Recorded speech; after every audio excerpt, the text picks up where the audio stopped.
afternoon and welcome to the Preservation Association of Lincoln Brown Bag Lecture Series. My name's Eileen Birch and I'm the coordinator of these brown bags. If you're interested in these programs, please join our membership. You can go to preservelincoln.org. Our videotaping today is sponsored by the Preservation Association of Lincoln. Our speaker today is Robert C. Ripley. He is the Capitol Administrator for the Office of the Capitol Commission at the Nebraska State Capitol Building. Bob is native to Lincoln, Nebraska, and a graduate of the University of Nebraska, the College of Architecture, with a bachelor's degree in architecture in 1972. Bob holds Nebraska and national architectural licenses and is a fellow with the American Institute of Architects. He's been in private practice of architecture in Lincoln until taking his position at the Capitol in 1983. And from 1997 through 2000, he also served as a historic preservation consultant for Phase 3 of the Washington Monument Restoration in Washington, D.C. for project sponsor Target Stores of Minneapolis. Bob's talk today is on Thomas Kimball, the 2019 Hall of Fame inductee. Please join me in welcoming Bob Ripley.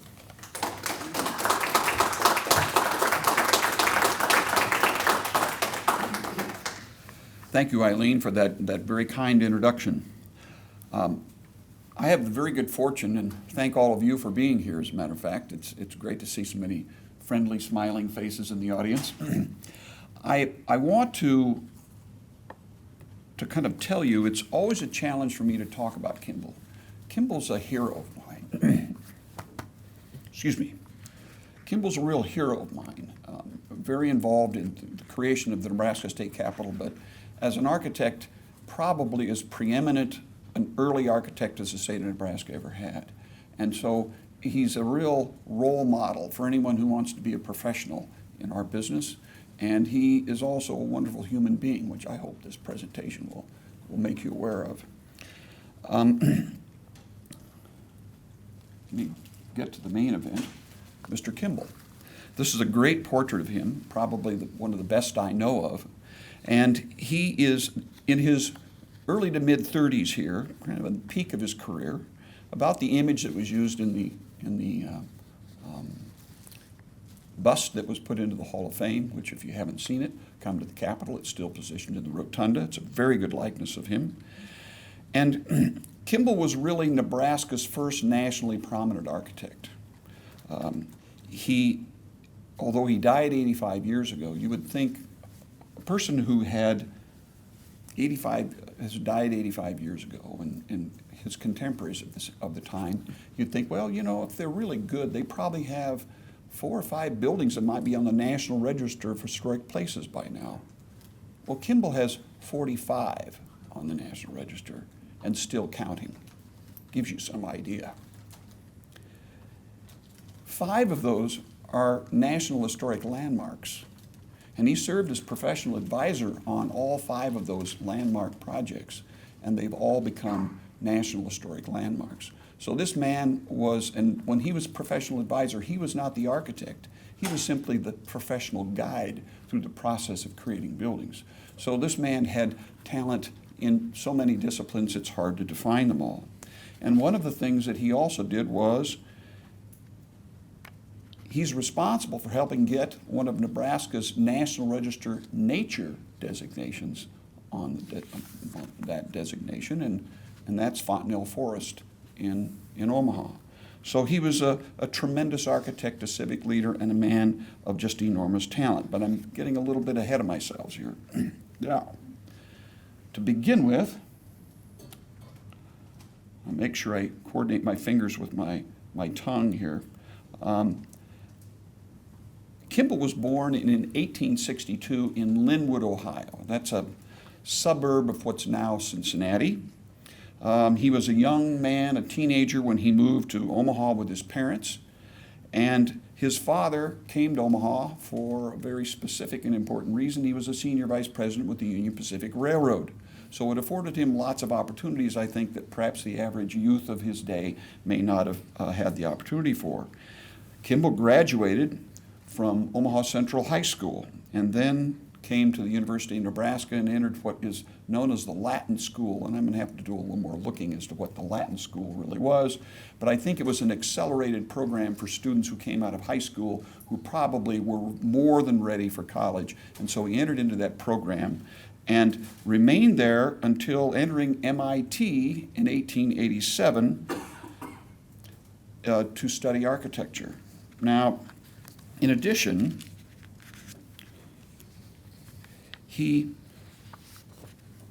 what his degrees were is a little bit more of a mystery, but his talent was such that in the days of he was working in the profession of architecture, a degree and the sheepskin was not as critical as it was to basically having the talent, and there's where he was incredibly well endowed, shall we say.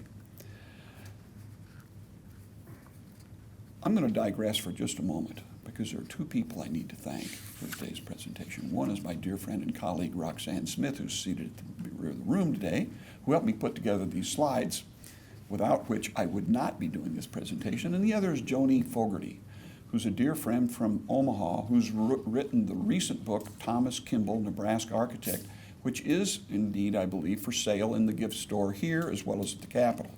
It is, if you really want to get the full depth of story of Kimball, you won't hear it from me today. There's way too much to tell. But I want to thank both of them going in, and I meant to do so earlier.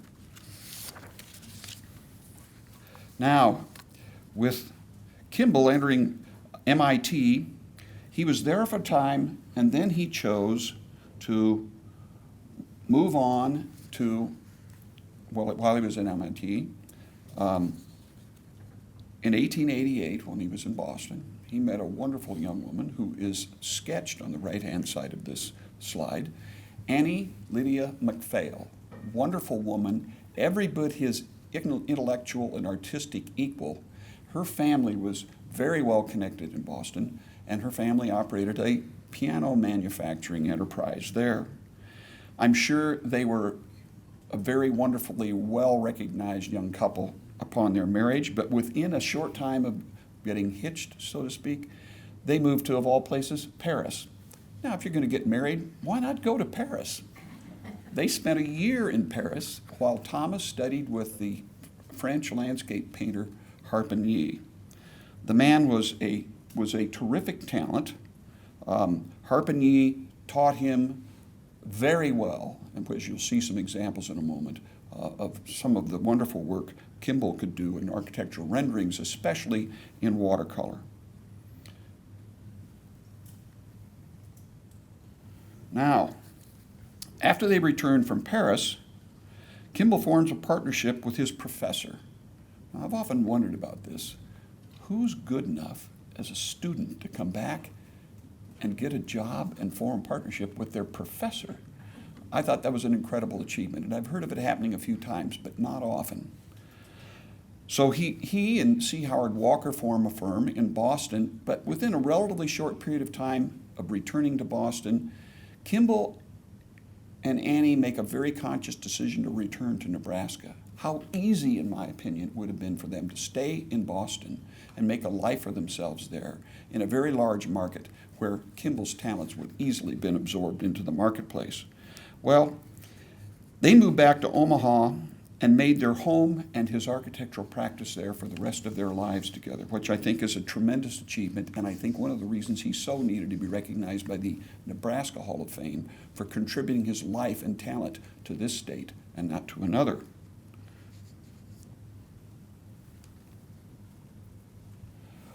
Upon returning to Omaha in 1892, this was perhaps Kimball's very first, or close to his very first commission. It's a building still on the streets of Omaha, and it is the original Omaha Public Library. It is a magnificent piece of neoclassical Italian-style architecture. In my opinion, this could be a palazzo on the streets of Florence and get by with it just perfectly, thank you. And his talent for doing this work is remarkable. This is a beautiful building, and if you haven't had the chance to see it in person, please do so. The detail of the building is truly remarkable. This shows the array of philosophers and artists and writers and authors who were used as the ornamentation around the perimeter of the building. It's really a wonderful piece of work. Now, once he returned to Omaha, this was a busy man, because within a year he was able to secure 2 more commissions, one of which is this one. This is the Sheridan, D-A-N, Inn in the city of the same name in Wyoming. Not exactly what you call neoclassical architecture, but beautiful piece of work. And as well, he did in the same year a home for C.C. Cummings, who was a poet and an author in Massachusetts, no doubt done largely by contact with his partner, C. Howard Walker, in Boston, but a very nice piece of work as well. Now, 2 years later, in 1894, Kimball produced one of my favorites because it's the only extant building of his still remaining in Lincoln. It is known today as a telephone exchange building, but the truth is it was built for the Nebraska Telephone Company. Bear in mind, this was the era before there was this incredible amalgamation and buying up of all these phone companies into 1 or 2 major corporations. And so he did a number of telephone buildings, a number of electrical plants. He did a lot of things in the early development of the utilities in Nebraska. And this is a spectacular building. It's wonderful cast iron staircase on the alley. The Palladian window assembly on 3rd floor on the street front are just wonderful pieces, again, interpreted from neoclassical architecture into modern day business enterprises in the United States. Now, in addition, Kimball, not wasting any time, in 1898 secures the commission for the Burlington, not Union Pacific as you might expect, the Burlington Railroad Station in Omaha. This fellow could work both sides of the fence faster than anybody I know. It's because he was incredibly talented and socially, I think, very gifted. And his wife, Annie, was a great contact for him in that regard as well. So I know he would consider her a partner and a team player in their home enterprise and their businesses throughout their lifetime. And it is a very interesting and wonderful building. Now, I'm going to give you that example of wonderful talent with a brush. This is Kimball's rendering of his design for this building. And notice that small little vignette in the porte cochere, the front entrance cover of this building, which shows a horse-drawn coach. Take a close-up look at that as brushwork. This is not drawn with pencil. This is only done with a brush. And as my dear friend and former professor in rendering taught me when I struggled with the whole idea of doing watercolor work, he said, with watercolor, it's as much what you don't paint as what you do paint. Take a look at the hat, that silk top hat on that coachman. That shiny strip in the front of his hat is simply blank paper. You have to have an spectacular touch to be able to put this kind of thing together.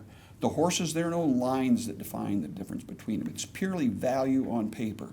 The man was a master of rendering, and it is fun to look at his work because it is really an inspiration to view. Now, moving on, this is what the actual building looked like. A very faded photograph because this building, unfortunately, in this form only survived for about 10 or 15 years before it experienced a radical remodel. But once that occurred, I was speaking with someone for the program, interesting to note, see the columns there that were both in the rendering and on this building? Well, those columns are still with us, thank heaven, because there they are today. They are the terminus of what was once North 12th Street. We'll go all the way through campus, past Sheldon Gallery, and all the way down to what are the columns adjacent to Memorial Stadium, and those are a remnant of Mr. Kimball's Omaha Commission for the Burlington Railroad. Now, in addition, this building was very radically altered, as I mentioned. That's how these columns happened to come to Lincoln as opposed to being on the front of a train station in Omaha. And here's what the building was renovated into. And here you see what has today been adapted, I think, is Channel 7's studio building. It's a wonderful reuse of an existing historic building, even though this is not of Kimball's hand. It's great to see such architectural assets reused and brought into use today as an active element. Now, in addition, I need to stay with my script. I'm great for running off the script and just talking away. For those who know me well, they roll their eyes. Now, in 1898, a very seminal work occurred in in Kimball's career. And it is, in fact, this assembly of buildings, known officially as, and it's a long name, we know it as the Trans-Mississippi Exposition, but its official name was Trans-Mississippi and International Exposition in Omaha, in the neighborhood we know now as Florence. It's completely gone now. It was razed shortly after, which most of these exhibitions were intended to do. But this achievement was a watershed moment in the careers of Kimball and Walker. It was so well received. It was one of the very first projects to incorporate electricity on a broad scale. Electricity was not broadly used throughout the country or in cities at that time, and this was a completely electrified arrangement, and people were really pretty mesmerized by it. It was nothing short of a sensation in this region. These events, of course, with all the things that can entertain people today, these kinds of events don't occur, but at the time, this was a very significant achievement in their career, and it led to additional commissions. Now, I'm going to show you this one, then I'm going to, and shows the court, the honor court in the center of the composition.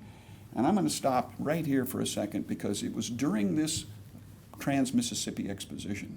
Kimball was very involved. He was around the site the whole time, and he one day was walking past an exhibition of artwork from young people in the community, and he happened to spot the work of a young black youth whose name was Clarence, or known as Cap Wigington.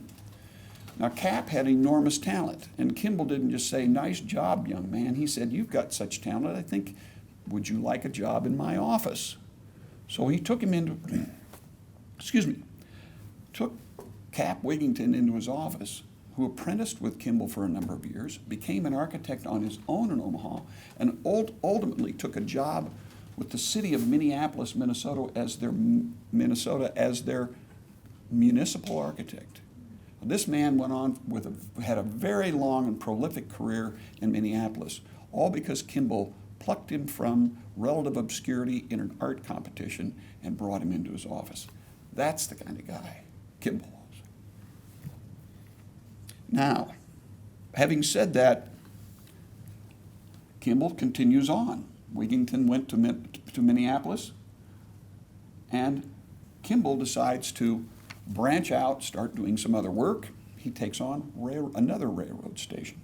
I love this photograph of Kimball because it shows how architects really are. Nah, they don't have white starch collar and three-piece suits all the time. When they stand up in front of a crowd, maybe they do. But most of the time, they look pretty much like you and me. And here he sits at his desk in his office. So I think it shows a little bit of the real personality of a young, very gifted individual. Now, here's his next commission. This is the Burlington station again. Burlington liked him, brought him back to do a number of train stations. This is the one in Hastings. It's within a stone's throw of a business of a man I knew very well, and a family I know, of Dutton Laneson. In fact, the Dutton Laneson Company, like Channel 7 in Omaha, purchased this building and made it into a showroom for a number of the fixtures that they sell. When you're in Hastings next, drop by. The station is beautifully restored and magnificently adapted to a modern day use. So his work, as I say, continues on, another National Register property.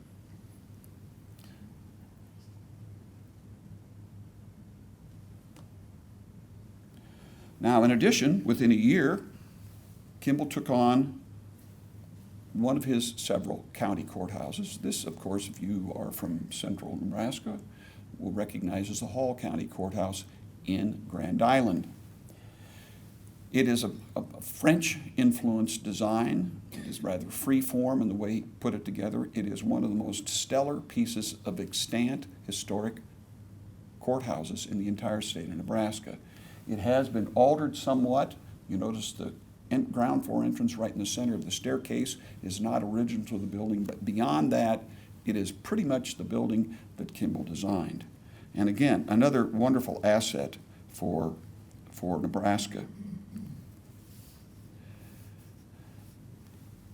Along about the same time, Kimball was also engaged with something that was kind of the successor of their great prowess at the Trans-Mississippi Exposition. For in 1904, there was to be a state fair in St. Louis, and indeed there ultimately was. But in 1903, that particular enterprise was struggling mightily from poor planning and bad management, and it was very, very questionable whether this event was going to come off. Well, Kimball and Walker's previous success with the Trans-Mississippi Exposition gave them a great entree into, let's get these guys who pulled off that event in Omaha and get them to St. Louis, and indeed they did just that. They put this entire process back on course, and for their work, one of the assets they were able to attain was creating the Palace of Electricity. Now these are temporary buildings. They're made of wood and of chicken wire and of plaster and those sorts of things, and they're painted and they're not meant to last more than a few years. I think there is an art museum in St. Louis that remains as the only permanent building built for the 1904 St. Louis World's Fair that still exists today. Their Palace of Electricity is gone, but it was a 600-foot by 600-foot exhibition building to talk about all the wonderful virtues of electricity as an asset in society.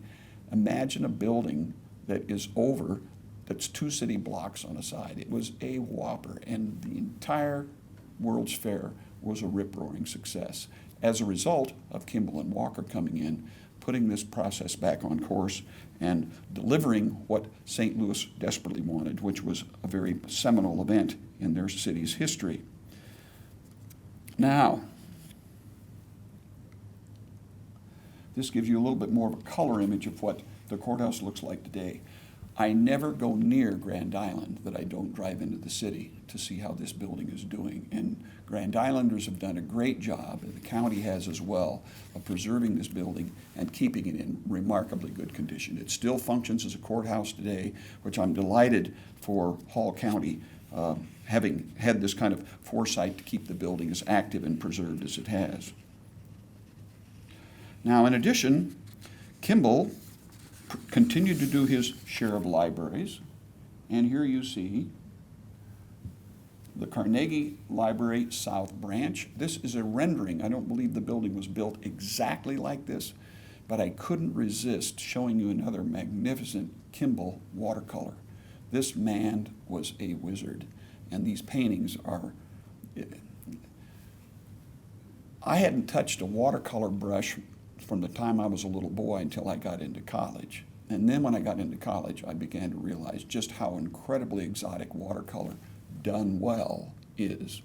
I was never able to achieve that done well, but I always respected those who could. It is probably the single most difficult medium in paint or ink that a person can achieve. This is a beautiful example of that, and Kimball could do them and has a number of them, especially a couple at the College of Architecture, that are equally important. Now, in addition, about the same time, Thomas Kimball, excuse me, I slipped one page too far. Thomas Kimball embarked on a couple of projects that were very much in the family realm, one of which was his own personal residence. This building was built, designed and built by Kimball. The street that is to the right where the sun is shining on this image is actually St. Mary's. And in addition to doing a home for himself, which I regret to say this home no longer exists, he also did a home for his mother, Mary Rogers Kimball, and Thomas's sister, Arabelle, who both lived in this house, and this building is very much in existence today, and it happens to be the residence of none other than John Liba, the man who is sculptor for Kimball's bust, housed in the Capitol for the Hall of Fame. Wonderful that it's been maintained in caring hands. The predecessor owner for this was a gentleman I was familiar with by the name of Tom Kahotic, who was also about as much of a Kimball scholar as any person I've met. Wonderful gentleman until his death, when John bought this home and continued on its use. So it is a spectacular property. It's a little hard to see because, as some of you may know, as Omaha continued to evolve, they decided their streets were a little too steep, and so there was some serious re-elevating of streets and leveling of streets in Omaha. And this residence right here had the street lowered probably a good 8 or 10 feet in front of it. So there's an enormous wall, and you really have to kind of know where to look in order to see it. But it is a beautiful building in remarkably good condition, thanks to John Leiba's stewardship. Now, almost simultaneously, literally 1905, the same time, as I say, Kimball was a busy man. He was building a home for himself. He was putting one together for his mother and sister, and he was also starting perhaps his most seminal work for Nebraska, which is St. Cecilia's Cathedral in Omaha, on a spectacular hill, which was, as you can see, not terribly built up for those who've been in Omaha more recently. This is a very dense neighborhood in the older part of the city, but at the time was a hill on the edge of the city overlooking downtown Omaha. It is a spectacular site, and this building was, like the Capitol, built on a pay-as-you-go plan, kind of as things evolve, and the Catholic Archdiocese simply continued to add to it and build it further and further as time went along and resources were available. So Kimball started with a modest-looking building like this. It evolved into a building that looks like this. If you have not been there recently, the Archdiocese has done a spectacular job of preservation and restoration on this building. I encourage you to go there. They are very welcoming to people who wish to see the building because they are enormously proud of it, as they should be. In addition, the interior space has had equal attention, beautifully done. The Lincoln Omaha firm of Barvermeer and Hecker Architects have played a lead role in a lot of the restoration that's been done in recent years. And then I'll show you what to look for when you drive in the vicinity today, if you haven't been there of late. And this shows the exterior of the nave as completed. I love those enormous limestone scrolls that work as buttresses up against the exterior wall. It is a very interesting Spanish colonial adaptation design to a beautiful cathedral, the home church to the Archdiocese in the city of Omaha. Now, Kimball, as you saw, went as far as Wyoming. He went to South Dakota, did a variety of work. Well, he also came down to Lincoln more than once. And here you see one of his projects. This is a postcard image of the old administration building at the University of Nebraska, which we now know as Lincoln. And this was positioned at 12th Street and R, if you will, more or less in the front yard of what's now Sheldon Art Gallery today. It was on that corner. And so once the building was taken down, Sheldon was put in its place. This was a magnificent building, and I know architects in the community who were able to come up with some relics from that building as it was being torn down. That's what architecture students do. Keep your eye on them, but they'll end up with pieces of your building if it's coming down. In addition, he also did a building that I look back on with some mystery, but it was, excuse me, let me get back. The other building on this slide is known as the UNL Museum. When I was a student, it was called the Geography Building. Now, it was kind of in the backyard of what was Sheldon then, near, as you can see, to Hamilton Hall, the Chemistry Building. And I looked at it and I thought, what is with this building? Well, it is a fragment of what was intended to be a much larger building. It was brick, more or less fireproof construction, which was really a big deal in the time this building was being constructed. And I remember it having a really strange eave line, and that's because the plan of the building, as I recall, was intended to be the equivalent of a capital letter E, as in everyone. This was the lower leg of that capital E. It was supposed to have a vertical element that went further north and picked up two more legs that came out. So it was meant to be a much larger building. never came to fruition. So Kimball did some buildings on the university campus, and they were very nice buildings, but his relationship with the university was never as strong as it was, say, with the Burlington Railroad and a few other of his clients around, and so his work on UNL campus is somewhat limited from the time of this building being put on campus, and in fact was torn down by the time I was ready to graduate in the late 60s. In addition, Kimball did, as I mentioned, a number of telephone buildings. This is called the Webster Exchange Building. It's in Omaha, built in 1907. You're starting to get the idea. I mean, from about 1900 to 1907, he had to have 2 or 3 projects in the office at any one time. It was phenomenal how much work the man had, but he was that gifted and that capable. Now, in addition to that, there is another smaller church which was used as the interim cathedral. It was known as the Church of St. Philomena, I believe, and it was used while St. Cecilia's was being built. This was the primary church use for Omaha. It's known as St. Francis Cabrini Church today. Still extant, as you can see. This is an actual photo, and exists a very handsome building, again in the Spanish colonial style, similar to that of St. Cecilia. Now, Kimball also, in 1914, produced a wonderful, I'm getting ahead of myself once again, I think. Let me back up a notch.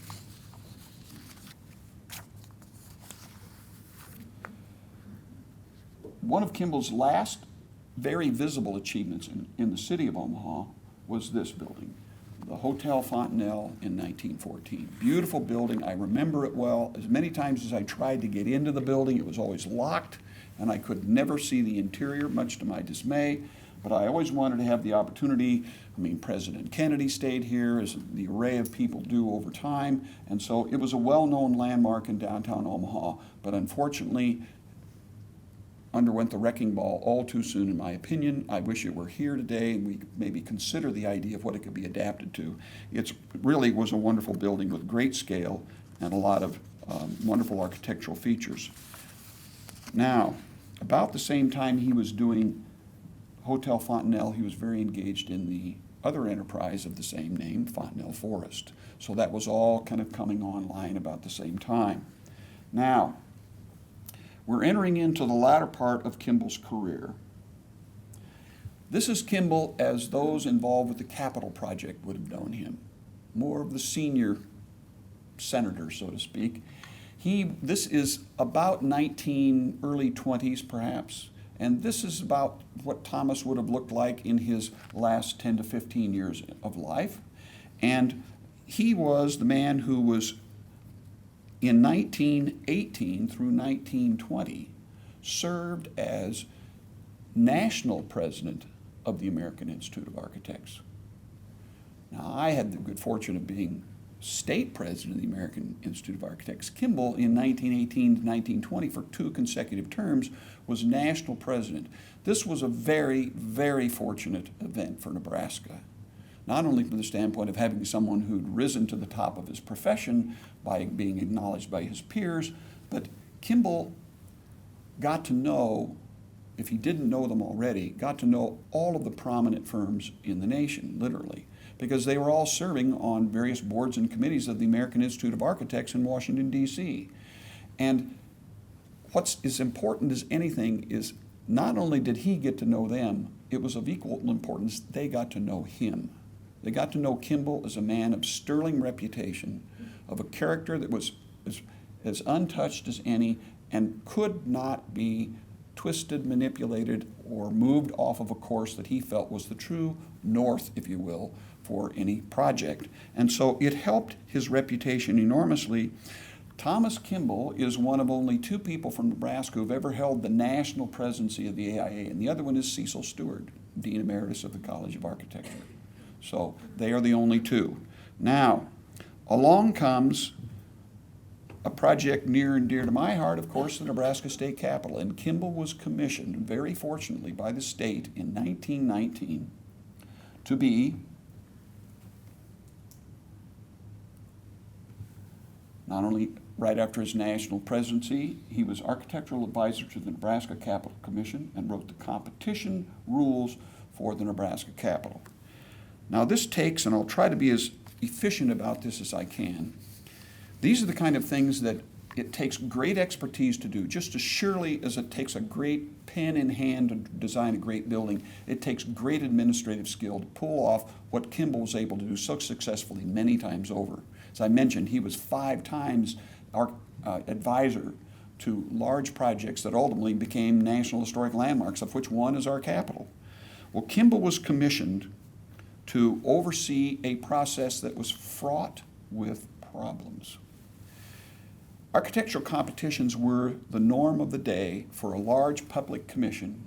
The state or the city or the county couldn't just give away commissions to someone based on friendship.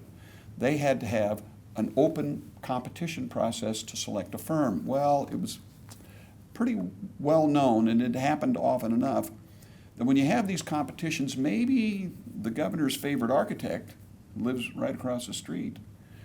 He really kind of wanted him to get the job. And you know what? They'd hold this big national competition, invite firms all over, and guess who'd end up getting the job? Not the big firm from Boston, New York, Philadelphia, San Francisco, but that best friend. And that's not to implicate anyone. It could be a governor, it could be a good friend of the chairman of the board. It's just kind of the way sometimes it went. Therefore, a lot of firms were very gun-shy about the competition process. Enter Kimball to clear up that fog, if you will. Now, as I am prone to say, and I'll read some of these things to try to be efficient about it. Although Bertram Goodhue's hand designed our great landmark Capitol, Thomas Kimball's fingerprints are all over the project. If you know where to look, in fact, I believe we would not have, or may not have, Goodhue's building today had Kimball not written such a skillfully directed competition process.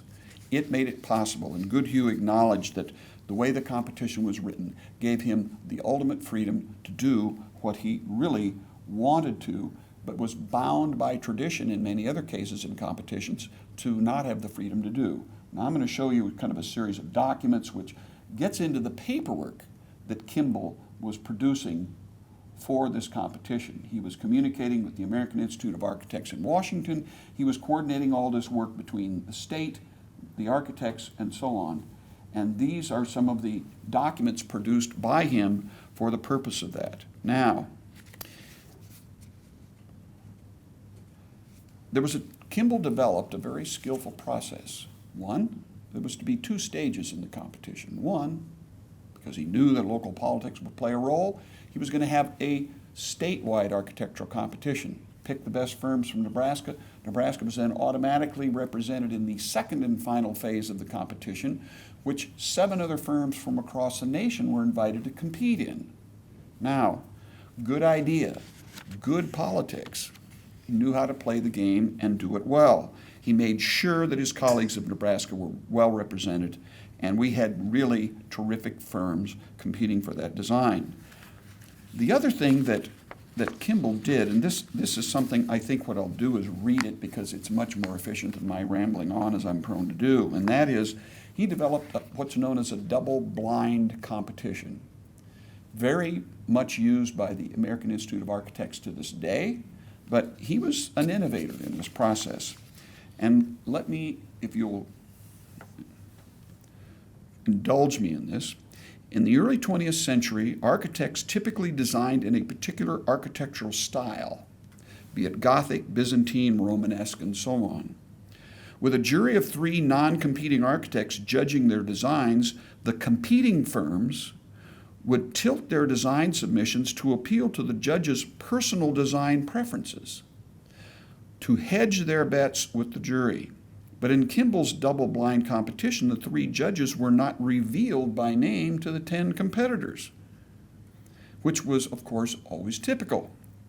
Similarly, the names of the competing firms were not identified on their design drawings, so the 3 judges would not be influenced by firm names or friendships they knew all too well, judging only by the quality of the design submitted. Very clever, that Kimball. Now, upon winning the competition, Bertram Goodhue credited Kimball's double-blind competition process for freeing him to create a unique tower-dominated building. Because bear in mind, if Goodhue knew he had to tilt his design to a couple of Gothic guys, he'd had a Gothic building. That's just the way competitions went. He eliminated any speculation on who were going to be the judges because no one could know who they were. And similarly, the judges couldn't know their friends and others in the competition because that would perhaps tilt the judge's opinion of the winning submission. So it opened the door for Goodhue to create a building of any style, as it did all the other competitors in the competition. And Goodhue's was one of only two that had a tower on it, and all the others were relatively somewhat close to the prototype for all capitals up to that time, which was, of course, the federal capital in Washington. 37 of the 50 states in this nation have a capital of that design. And so Goodhue designed a building that was unique because Kimball opened the door for anyone to design a building that was of their own creation, of their own design, which is a remarkable thing. Our building, therefore, is the first capital in the nation to radically depart from copying the federal capital in Washington. It's the first tower-dominated design. There have been others since, but ours was the first. And it's the first to have a fully integrated thematic program within it where all of the artwork and inscription tie together like the storylines of a book. The major chambers within the building, there are two themes that all the artwork and inscription are tied within. And this was all a Goodhue theory, but he had a Nebraskan help him pull it off, a fellow by the name of Dr. Hartley Burr Alexander, who was a philosopher at the university at the time. And it was one thing to want what Goodhue wanted. It was another thing to be able to pull it off. Alexander had the intellect and the knowledge of history to put all those pieces together and give Goodhue what he ultimately wanted in the building. So those are the things that are singular about our building. Many others have copied various aspects of it since, but ours was the first for those very reasons. Now, a little more paperwork in deference to Mr. Kimball, but for all of his various accomplishments, this I felt was the ultimate tribute to his gift to Nebraska. This is a man who probably had the most unsung role of all people involved in putting this building together. His name is not on a plaque anywhere. He's not someone who was able to take a bow. In fact, he died the very year the landscaping on the Capitol was put in place. He died in 1934 at the age of 72. But his contribution to not only our building, but as you've seen, a very small fraction of the buildings in his career have I put on the screen today. I mean, I didn't show you 47 different projects. He's got 47 projects on the National Register alone. So, appropriately, I think the Hall of Fame Commission was wise in selecting Kimball as the 2019 Hall of Fame member. Here's a photograph in the East Chamber showing the dedication of that. John Kimball, a nephew of Thomas Kimball, came back from California with his wife Julie and attended the event. It was wonderful, as you can see on the far right side of the slide here, a drape over the bust itself, and ultimately the unveiling occurred at the end of the event, and this is what Kimball's image looks like cast in bronze, done by John Leiba of Omaha. I have kind of a closing comment that I find very interesting and very much kind of to the tale and the synopsis of what Thomas Kimball was like. And at his memorial service, Bill Steele, who was his architectural partner and dear friend for many years, and I actually got to know Bill Steele's son, who was an architect in Lincoln. But Bill Steele, who'd known Kimball for many, many years, said at his memorial service, he said, you know, of all the various things that Thomas Kimball achieved, his greatest happiness was helping others. So if you think about, excuse me, about Cap Wigington, if you think about all the people that you would think, how did he get to be architect for the Burlington Railroad when his father was an officer in the Union Pacific? All of those sorts of things have to say a great deal about the man as well as the architect. And so I think very appropriate that Thomas Kimball be a member of our Hall of Fame. And if I were to use as an example to any youth of today, man or woman, someone to emulate, Kimball would be at the top of my list. That's all I have to say for today. Any questions?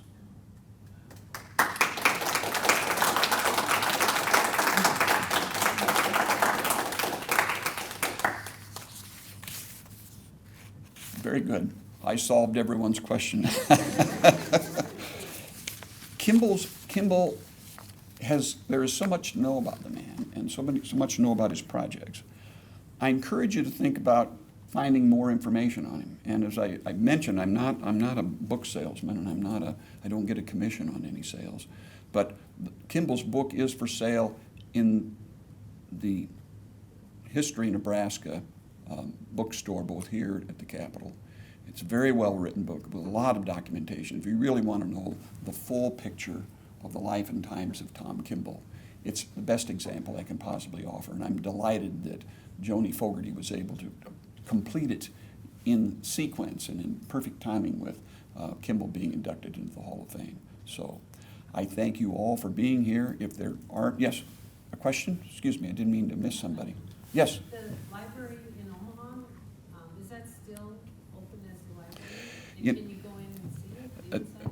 Good question. The question was, is the library in Omaha, the earlier original Omaha Public Library, that beautiful Italian Renaissance building, is still in existence? It is an office building, last I knew, converted to an office building. I believe it was a law firm. And the last time I know of anybody who tried to go in the door, I did it when it was an office of another function before that, and so I was able to see a little bit of the interior. I wouldn't hesitate to walk up and knock on the door. Or if they don't let you in, just say, you know, I live in Nebraska, I'm in town from time to time. Is there a card I can call to make arrangements to come in?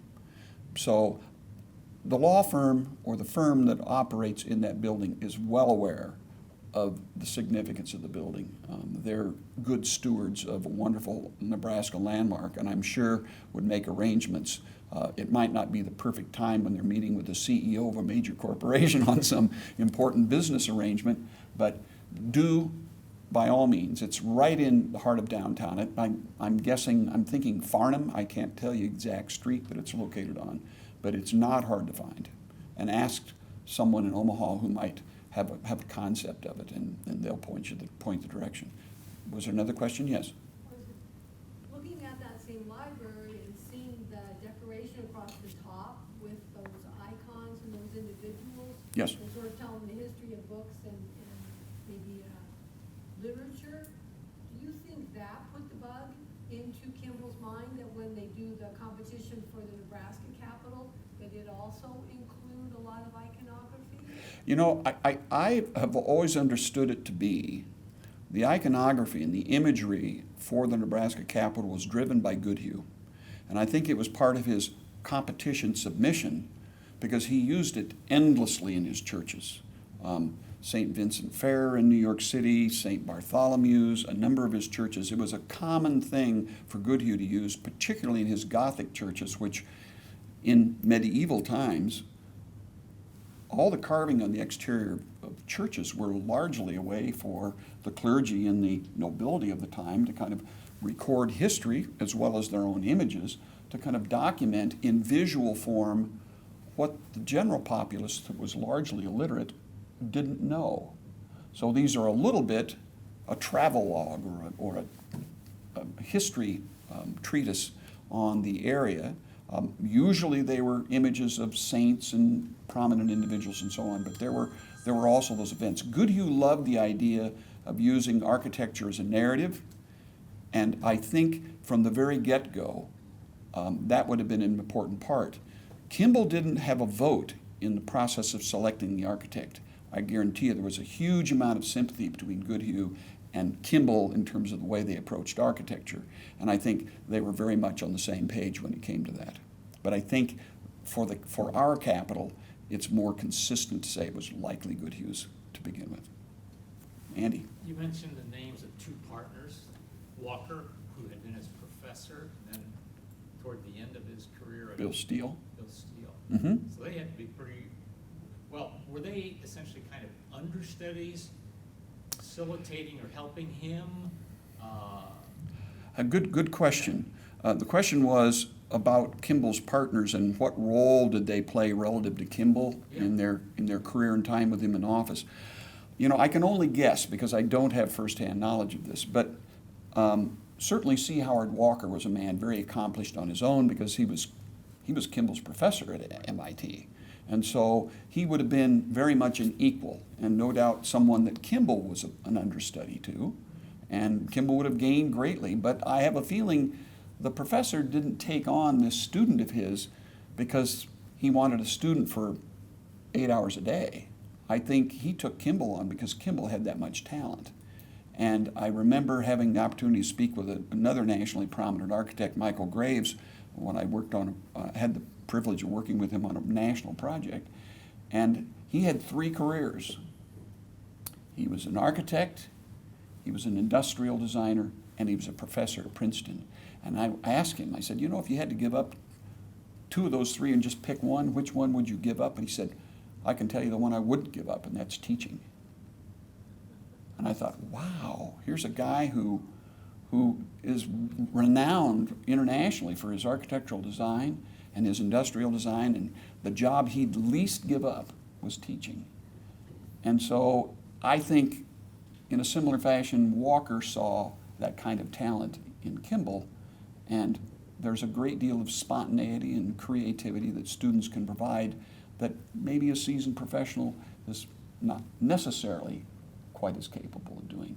So he and Walker were very much equals, and he was probably an understudy a bit to Walker until he became on his own. He and Walker parted ways shortly after the 1904 St. Louis World Fair, so they didn't continue on much longer. And then Kimball had a variety of architects who worked in his office during his very long career in Omaha, and Bill Steele was kind of his last significant partner who made the comments that he did very appropriately at Kimball's memorial.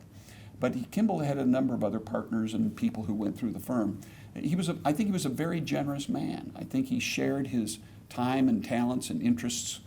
He was as civic-minded as they come. I mean, you don't have the achievements that he did by wanting to go around and have your name on every outdoor billboard. He was there kind of in the trenches working hard with community organizations to try to get things like Fontenelle Forest in existence.